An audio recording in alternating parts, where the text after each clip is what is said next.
Hey, what's going on, everybody? And finally, welcome back to NFL Weekly Predictions. Today, we are doing Week 10. We've been on a bit of hiatus. We generally never miss a single week for NFL prediction. We've been doing it for 3 years. Unfortunately, we missed a couple weeks. We've been super busy, but we are back with our Week 10 picks. Kian McDermott, Dylan Shalom. Dylan, the Dolphins got a win. Maybe not the best win, but a win. You know, it's another one in the column. I don't even care about how the game went down. You have the Giants obviously on bye week, so I did not have much to watch, but a very good week. Again, not one of the more firework-ish weeks, but still a good week. As always, we'll be going over every single game, giving you guys our picks. So make sure you comment your picks down below. We always respond to all comments. We're finally back, so it's obviously very exciting. More content coming out soon. We'll get some NFL mock drafts up soon. So the channel will slowly start to get back into the groove of things, posting videos weekly. But without further ado, let's get in. Before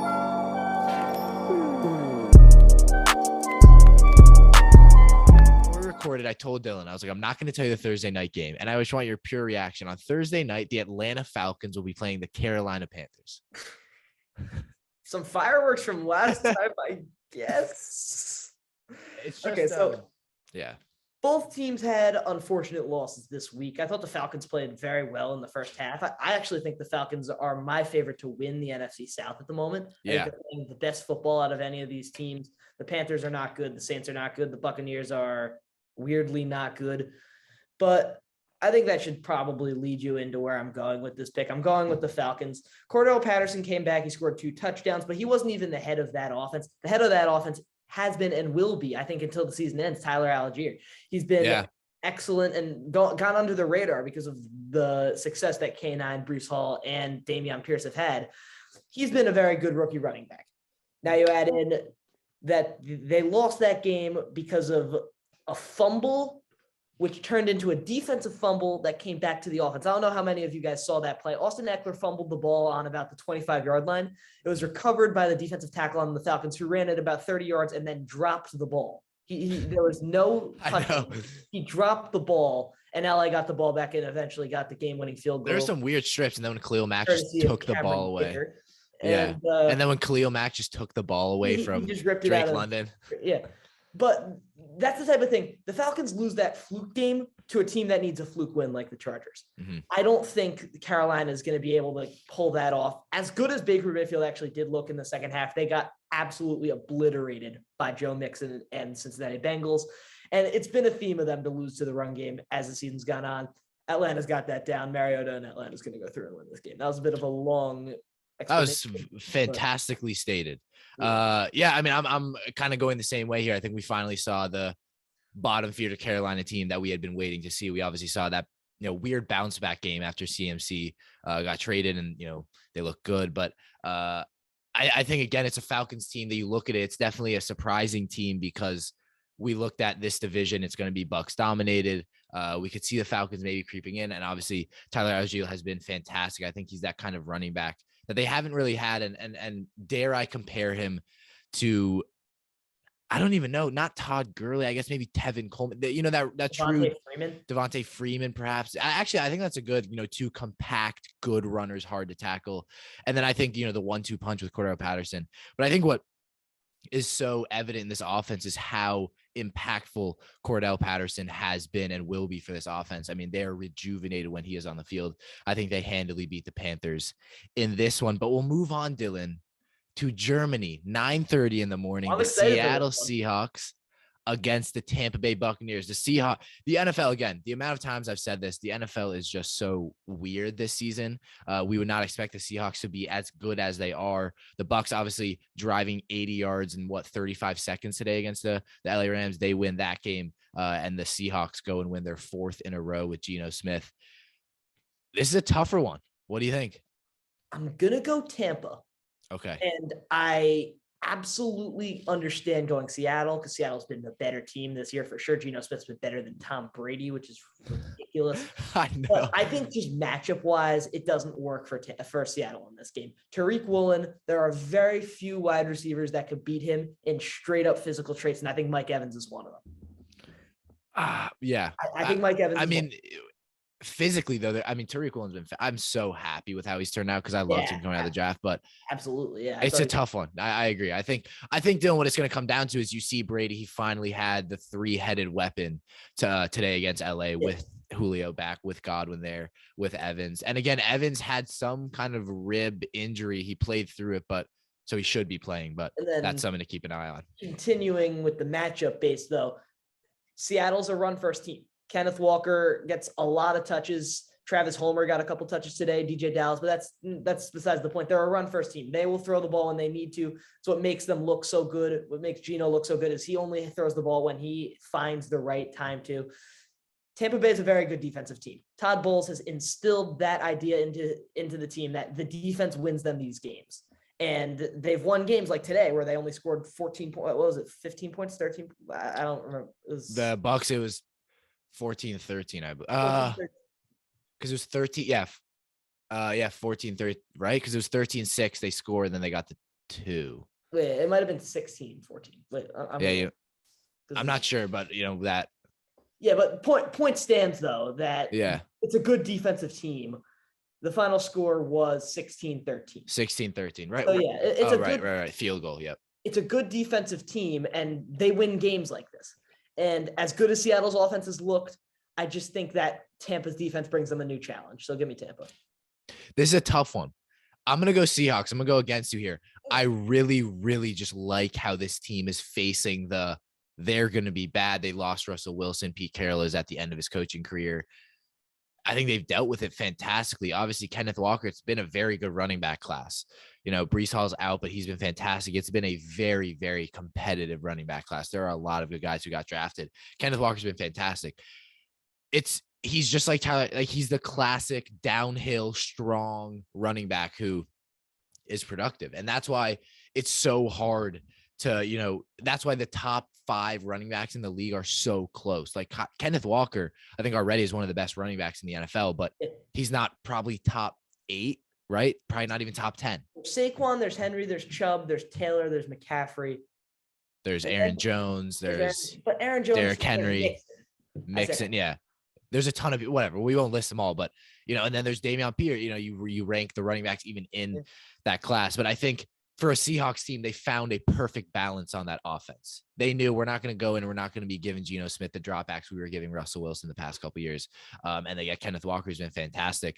And then defensively, that secondary has stepped up. Tariq Woolen's been fantastic. Obviously, I'm forgetting Neil. I always forget first names. Another rookie they drafted. Obviously, Kobe Bryant, the guy we expected to be a little bit more loud, has still been very good. On the line, Charles Cross and Abraham Lucas bringing in 2 rookie tackles to protect the way they have. It's a drafting masterclass. I'm telling you, I was talking to Serge about this, another host from us, the other day. Having the Seahawks draft class, the Texans draft class, and the Jets draft class, those are 3 generational draft classes. Yeah. Especially when the guys that are unhealthy get back, like for the Texans specifically, John Mechie, and then when the Jets get Breece Hall back. Yeah. It's just a lot of generational talent. Yeah. That's why I'm going to go Seahawks here. It's I think for me, it's just the kind of game I think the Seahawks win. I think Geno Smith's been fantastic. I think they carry on that momentum. But we'll move on now to another boring-ish game. We have the Lions playing the Chicago Bears. Obviously, the Lions beating Aaron Rodgers, who we will get into soon. But I'm just going to say my pick here. I don't have too much analysis on this. I think the Lions win this one. I hate to go with you here because I just watched the Chicago Bears terrorize the Miami Dolphins defense for 60 minutes on the field. And the reason for that was poor linebacking play, poor edge play, and no QB spy to be seen. No, that wasn't the problem. The QB spy was there. It was Channing Tindall that was doing it though. So Channing Tindall will just get beat. And when the Dolphins give up when the play breaks, the Dolphins don't know what they're doing. They can't tell their ass from their elbow on a broken play. So I think the Lions have that defensive stability, weirdly enough, where the Dolphins don't, which is going to help them head in Justin Fields. Mm-hmm. And that being said, Kirby Joseph, rookie safety out of Illinois, has been fantastic. So good today. He looked so good. Game of his life. I thought he was the best safety in the league today. Yeah. But I think they're going to be able to win this game. They're going to ground and pound the ball. Jamal Williams, DeAndre Swift, and then they'll throw when they need to. It's going to be a conservative game. It's going to be a golf game. And it might be a little bit of a showing of lessening for Justin Fields. That being said, that was Dylan, not the right way to that's say just one of your making up a phrase, but it Yeah. works. I know exactly what you're saying. It's going to be a humbling, I guess, Yeah. for Justin Fields. Not in that he's going to take another step back. It's like that game was a fluke against Miami. It's that he's not going to be able to play against that type of defense every game. Yeah. And even though the Lions are statistically the worst defense in the league, they're going to be able to handle the more mobile quarterback better. So give me the Lions. All right. We'll move on to the next one. Speaking of the Dolphins, they play the Cleveland Browns. With the Browns were on a bye. They were on a bye. That's what I was saying. I was trying to think if they were playing in prime time, but yeah, I mean, the Dolphins look really good. I think, we have the arguments about Tua. I still am not high on him, but accuracy wise is fantastic. And I've always said that, Dylan, you can't hate me on that. I've always said he's an accurate quarterback. But I definitely, my one thing that's changed about Tua is how accurate he is. I'd say he's top 5 at most accurate quarterback in the league. Tyreek Hill's been saying it. I think that's a reason that they win games. I think it's a reason they're successful in the red zone. And I think that's it's tough though, because the Browns have been weirdly, and I guess not weirdly good offensively. It's just when you have Brissett at the helm, you wouldn't expect them to be as successful as they have been this season. But Nick Chubb's been fantastic. I think Nick Chubb is going to cause this defense a world of problems. This is a close one for me. I'm going to give it to Miami. But really, if Nick Chubb has a game, I think this is Cleveland's game. I'm going Miami here. There are 2 reasons why on each side of the ball. I'm only going to break down one on each side. I don't feel like we have the time to go over all of this. But on the offensive side of the ball, the reason that the Dolphins are going to win this game is because nobody has the ability to keep up with the speed. Nobody has been able to do a good job against Tua Tagovailoa keeping up with the speed. Not a single defense. Not Buffalo, not New England, not the Lions, not the Bears. Nobody was able to do it. So I like the Browns defense, but I don't expect them to be able to keep up with them. Defensively, and this is what I think the main reason the Dolphins are going to win this game is that they have played with and seen Jacoby Brissett throughout the last year. This is the same defense that played with Jacoby Brissett last year. They know his abilities. They know his strengths. They know his weaknesses. More so the weaknesses than strengths, because they know that Jacoby Brissett, when a play breaks, he's going to go all haywire. And that suits the Dolphins so perfectly, as I was saying, on the broken play. They can't tell their ass from their elbow. And thankfully, neither can Jacoby Brissett in Miami. All right. And we move on. Titans playing currently as we record, but they play the Broncos, who this game sucks. It's just going to be like a 5-10, like a 6-10 crap game. That being said, though, it's Derrick Henry. I mean, it's just the AFC West, man. I mean, talk about just shooting for the stars and hitting the ceiling of a 10-story house. That's the new quote. I mean, it's just been terrible. It's just been terrible. And the Broncos, obviously, they win last week. I believe they were also on a bye. They were also on a bye. Yeah. So it's just, I'm not, there's not much to say. When you watch them, you know what you see, and it's just mediocrity, especially from Russell Wilson. We obviously know that injury he's kind of dealing with, but I'm going to go Broncos here, but this one I just don't like. I think the Titans, this one is completely a 50-50 game for me, simply because both teams have the capability to compete with any team in the NFL. The question is, will they? And I think that the Broncos will hopefully look to kind of get on a streak of form coming into the mid of the season. Yeah. I thought that the Broncos display against the Jaguars last weekend was very promising. But when I thought that they could be turning a new leaf, they let their second most important player on defense walk. Yeah. So you're losing your best pressure guy, who creates all the stunts, who creates all the gaps on one side of the defense, which was the reason that you stayed in close games with good teams. And I don't think that's going to really matter all that much against the Titans, but I think it'll matter just enough to not let them win this game, because it's going to be either Malik Willis or Ryan Tannehill. I don't think the quarterback play will make much of a difference in this game, because both of them are pretty much the same.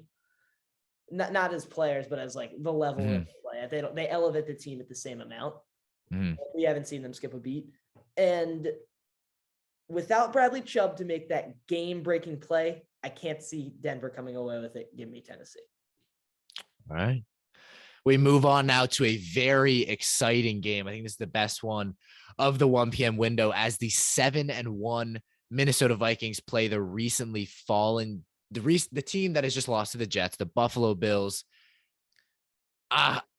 My favorite part of the Vikings winning is going on Bleacher Report and seeing Kirk Cousins wearing every single piece of jewelry My on his favorite neck. part was the Harrison Smith interception celebration. That was my the favorite. bowling. Yeah, that was a good one. Bowling, that was But I brilliant. just look and it's some Vikings player on live and it's just Kirk Cousins with like pounds and pounds of iced out chains on him.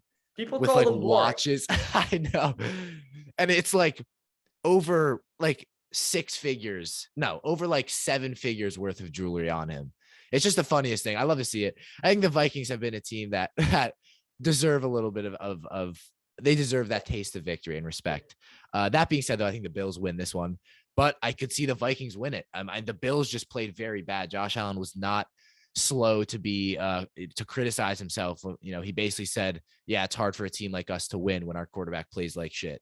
So I think it's a Bills win just because of we know kind of the Bills classically, but the Bills did not create enough pressure against the Jets and did not score enough against the Jets. We'll get into the Jets more when we I think the Jets are on bye actually.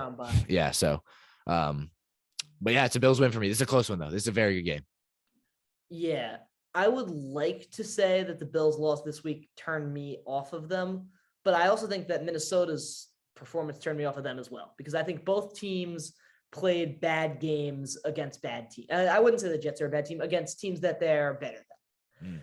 The Vikings barely scraped away with a win against the Commanders, and you can blame part of that on the refs because Curtis Samuel scored a touchdown off of a player bumping into the referee, and that game would not have been close without that. But they shouldn't have had it close either way because you're playing against the Taylor Heineke-led Commanders who are weirdly 4-4, but you know they're not good. And I don't know. I think Taylor Heineke brings he brings something, but he also just lacks pocket awareness in all aspects of pocket awareness. So yeah, they didn't play a good game. My point being, and I'm tailing off, is that the Bills playing a bad game doesn't turn me off to the fact that the Vikings play a bad game. So I'm going to go the Bills based on just the roster that they have and their ability to show that they can win games at home. It is in Buffalo, correct? Yes, I believe it is. Yeah, it is in Buffalo. Oh, yeah, because I remember. Yeah, it's in Buffalo. I don't think Minnesota go into an outdoor stadium in Buffalo and are able to pull that off against a team who's clinically trained for that. Give me Buffalo. All right. We move on to the next one. As we talk about my New York Giants coming off a bye week as we play the Houston Texans, who played on Thursday night, gave the Eagles a very good game, looked like the better team for the first quarter. And then the Eagles obviously went on to win it. Before I give my predictions, because I'm a Giants fan, what is your opinion on this game, Dylan? This game's interesting because the Giants coming off a bye week, fresh legs, but the Texans also have fresh legs because they're coming off of Thursday night. So I don't think the bye week's going to play all that much into it. Giants are still injured. Texans are healthy. So my gut tells me to pick the upset here. And I like the way the Texans have been playing, even though they only have 1 win on the season. I think Davis Mills has been, again, really pleasantly surprising. Dameon Pierce has been excellent. The receivers could be doing more, but I think the defense has shown a lot more than people expected. But then the Giants, they find a way to beat bad teams. They find a way to beat good teams. It's a team that knows how to win. And you can't fault any of the players for bad statistics or anything like that because it doesn't matter. They are all committed to the same goal, and it's win every game. So while this game might look ugly, while this game might look like a Daniel Jones disaster class, it might not. They're still going to find a way to pull away because they just know how to win. So I'm going to go with the Giants. Love it. I'm going to go Giants as well. Just wanted to hear it from you. But again, Saquon Barkley, I think, is going to be the key to this game. I think it's not a very good Texans front seven. I don't think it's a very good Texans defense.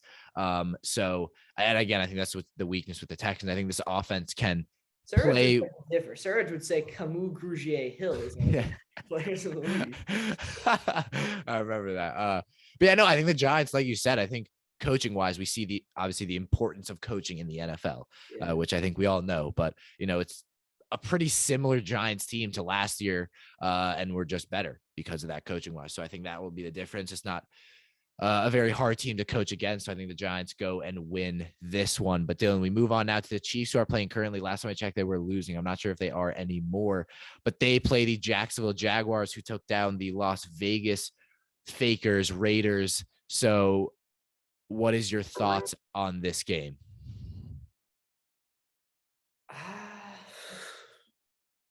I don't know. I really don't. Can you go first? I have no idea. I don't know what is up with the Raiders. Please, can you go first, please? Yeah, well, this is Chiefs Jaguars, not Chiefs Raiders. Sorry, I said it wrong. It's Chiefs Jaguars. You still have no idea. No, I have more of an idea. Okay. I was ready to pick a weird upset here, but now I'm not going to. I'm going to go Chiefs. Yeah. Yeah.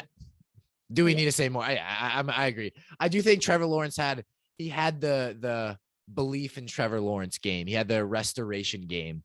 I love it. Yeah. So yeah. So he put a little bit more, and the main thing, and I think the commentating for the NFL this year has been very good, at least in my opinion. Said it very well. He said, there are not many quarterbacks who can throw it on. I'm not sure if you saw his, line drive. He threw it on a line, on a wire straight to Christian Kirk on the sideline. I heard about it. I didn't see the play. Yeah, it was just a great play. It was just a kind of play that, kind of shows what Trevor Lawrence is about. But that was a very long way to tiptoe around that. But that being said, I think Chiefs win it. But I do think the Jaguars could pull an upset. I think they could. The Chiefs are not that invincible as we thought they were. There's no such thing as invincible. There's no such thing. There's no such thing. But we'll move on now to the last game of the 1 p.m. window as New Orleans Saints play the Pittsburgh Steelers. Oh, this game sucks too. I don't think, I just think it'll be a low scoring game. I think this will be, I disagree. I think this will be super high scoring. Really? Because both teams are turnover prone, bad field position, bad special teams, bad quarterbacks, running backs don't do that. Like it's just not good teams, but it's in a mistake way, not a can't get anything done way. So I'm going to say this is going to be a high scoring game, and I'm going to give it to the Steelers because I just think there has to be a time where that switch flips. When else will it be other than against a crappy Saints team who, let's face it, they're going to lose to Baltimore this week, and then they're pretty much out of the playoff race. So yeah, I'm going to go with Pittsburgh. There has to be a time where the switch flips. I'm going to go with Pittsburgh as well. Again, this is just, there's some games in the NFL in week 10 where two teams like this that don't have much aspirations and you just kind of got to pick a team. I think it's going to be the Steelers. And that's my pick. But we'll move on now to the next game, which I think is arguably worse. And that is the Indianapolis Colts playing the Las Vegas Raiders. Obviously, Colts ever have interesting opponents? Yeah, I know. The Colts are always that game where it's like, that might have something to do with just them having a great defense. Cause I think they have a top 10 defense in the league. Oh yeah. But my God, is that offense awful? I know. Is it? Without Jonathan Taylor, it's obviously significantly worse. But with Jonathan Taylor, it's also just not that good. So because Jonathan Taylor has not been that good. I'm gonna go with Vegas here, and I know Vegas. I'm gonna go Vegas as well. They've blown a lot of leads, but I don't think Indianapolis is a team that's capable of getting that. I don't think Indianapolis is going to be capable of coming back from that type of game. So, that being said, Devontae Adams looked great against Jacksonville, so I think it'll be that kind of game. I just can't. Obviously, besides coaching wise, I can't pinpoint what's wrong with the Raiders. I think defensively, we knew they were kind of weak. Yeah, but I said it at the start of the season. I don't know if this was on a video or in a rant I had to one of my friends or something. I think this was at actually the Bruce Beck camp, but I was saying that this team is not going to make the playoffs comparatively to the other AFC West teams because they have too much star power and a rookie head coach. That does not mesh at all. No shot. And that's what the problem is. It's just not a good mix. That's where they're going to fall off. That's where their fault is. But we'll move on now to the next one, which I think would be a much better game had it been last year, as the two losers play, as the Cardinals play the Los Angeles Rams. This is a tough one for me. I think we saw the only real success I saw with LA was that Stafford Cup connection. Cup has been their entire offense throughout this season, but we've seen regression from Stafford. Kyler Murray is just getting killed. Hopkins, that being said, Hopkins has been good, but they were not able to overcome Geno Smith. I'm going to go Rams here, but I'm very conflicted. This is another one where I think is completely up in the air. I think this is 50-50. I'm going Cardinals here, and I'm actually going to go off on a little tangent here. I think Kyler Murray might be the most disrespectful player in football this season. He has And I didn't say he was playing bad. I said he's just been getting killed. No, I know. I'm just saying in general. Yeah. Game in, game out, he has gone into every game and put everything on the line. People will not give him his respect until he goes out and wins an important game. And you know what? I somewhat respect that. But he has been the heart and soul of this team. They're only 3-6 at the moment, but without him, they'd be probably 1-8. There is nothing that keeps this offense running. He is firing passes into places where he should not humanly be able to fire them into. He trusts his guys. He knows his reads. He's not a dumb quarterback. People make the jokes about the film study and the Call of Duty and the blah, blah, blah. But he is a responsible quarterback. He's a smart quarterback. He's a leader. He knows what he's doing. People need to start giving him his respect because he is a top 5 quarterback in the league right now. There it is. Whoa. Top 5? Top 5. Right now. Top 5 is it? Top 5. You cannot say he's top 5. At this very second, he's top 5. Josh Allen, Patrick Mahomes, Kyler Murray, Lamar Jackson, Jalen Hurts. Top 5. You were about to say Tua. No, Tua's 6. Burrow's 6. Tua's 7. I don't know about top 5. I don't know about top 5. I'll leave it there. We'll move on now to the next game where we have the Cowboys playing the Green Bay Packers. The Cowboys play tomorrow, right? Cowboys are on a bye. Are they on a bye? How many teams are on a bye? A lot. There was only 2 4:00 games this weekend. Oh, right. Yeah, there's a lot of teams on a bye. This is a tough one for me. I think, and I saw the funniest video. It was on some Instagram page. It was just Aaron Rodgers, to me, is the most confusing man in the world. And I saw the funniest thing. It was like Aaron Rodgers, and then it was just the XFL like intro. I mean, he played like absolute horridity today. Yes, sir. The words catching up. But I mean, horrible. First time he's ever thrown 3 interceptions in, I believe, 2 years. First time he's thrown more than 1 pick in a divisional game. And it was against the Detroit Lions. Dare I say that was the worst game of his NFL career? I think it 100% could have been. He played terrible, and he was dominated by a rookie safety that was picked in the 3rd round. Kirby Joseph was his father today. And I hate not using the analytic terms, but I think that's the best way to, Kirby Joseph was on his ass today. Yeah. That being said, I'm going to go Cowboys. I think Packers lose another one. Yes, I absolutely agree. Cowboys coming off a short week, off what's it called? A rest bye week. Yeah. And probably going to get Zeke back. Not that it really matters because Pollard's it's better. And just, again, another week for Dak to heal, another week for everyone to just get back on their feet. The Packers have not looked good. I think their defense looks good. I've never thought that's been the problem. I just don't think that without Devontae Adams, without the weapons, Rodgers is nothing.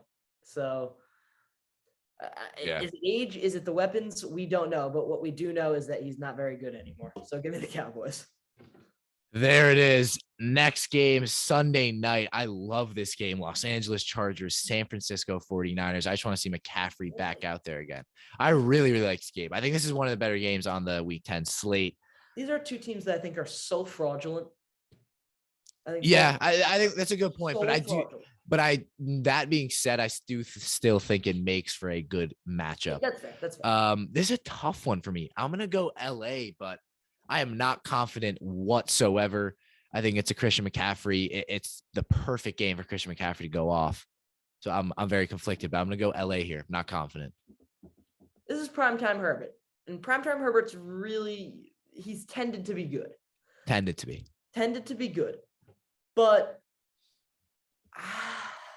the defense for San Francisco is good. I'm just going to cut to the chase. I'm going to say it's Los Angeles' game. They get Mike Williams back, I'm assuming. Keenan Allen is better off retired at this point, I guess. And Justin Herbert and Austin Eckler have that connection that no defense can defend. And while I like what the San Francisco defense have done in the secondary this year, I think Jimmy Ward's been a top 10 corner in the league. I think Talanoa Hufanga's been a top 4-5 safety in the league this year. He's been fantastic. But I think what's going to beat them is the short game. And I don't think they have anything that's going to completely offset that. So I think it's going to be a dink and done type of game. Nothing too special. Give me the Chargers, though. Agreed. We'll move on now to the Monday night game as we see the undefeated Philadelphia Eagles in action against the rejuvenated Washington Commanders coming off an upset. Oh, no, they lost. Never mind. Jesus Christ. Yeah, never mind. I completely see they played so well. I completely forgot they lost, but still rejuvenated. I think they have things to be proud of coming out of that Vikings game. They just beat the Packers. They beat the Colts, and they very rarely, narrowly lost to the Vikings. Yeah. But that being said, I think the Eagles win this one. But if I really think about it, I think this could very much be a trap game. I just think the Eagles are working off way, way too much gas right now. I think they are firing on all cylinders. I think they come out and put on a show Monday night. The Commanders can't handle the amount of firepower that the Eagles have offensively. I think the defense for the Commanders has been super underrated, but it's just not going to be enough because Jalen Hurts has been playing at an MVP caliber level. AJ Brown's been a top 10 receiver, a top 5 receiver in the league. Screw top 10.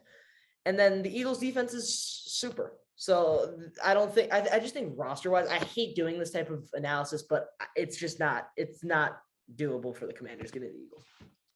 And that will wrap it up, ladies and gentlemen. Thank you so much for watching. Let us know your picks down below. Let us know what you think of me and Dylan's picks. As always, we are always up for any criticism, any other differing opinions. Follow us on social media at TheeSportsScoop.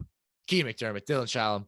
We'll see you for next week. Stay tuned on the channel for other videos. See you next time.